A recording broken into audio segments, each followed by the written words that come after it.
बघा, आज मी आलेलो आहे बँगलोरमधील केंगेरी जवळचं गणेश मंदिर आहे. या मंदिरात मी आल्यापासून नेहमी येतो. जेव्हापासून मी इकडे आहे तेव्हापासून. बाजूलाच नवीन चलगट्टा मेट्रो स्टेशन झालं आहे, त्याच्यापासून जवळच आहे, केंगेरीपासून जवळ आहे.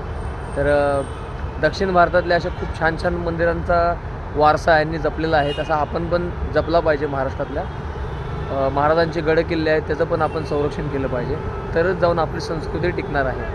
आणि मला एवढंच वाटतं की छान असं देशामधील प्रत्येक राज्यालाच आपापली विविधता आणि आपापली संस्कृती जपलेली आहे त्यांनी. तर आपण सुद्धा ती जपावी. सगळ्यात संस्कृतीची सुरुवात होते भाषेने. भाषा जर आपण नाही जपली तर मला असं वाटतं की आपली संस्कृती ही आपण टिकवू शकत नाही. तर भाषा जपा, संस्कृती टिकवा आणि आपल्या देशातील वैविध्यपूर्ण वातावरणाला आपण हातभार लावा. धन्यवाद.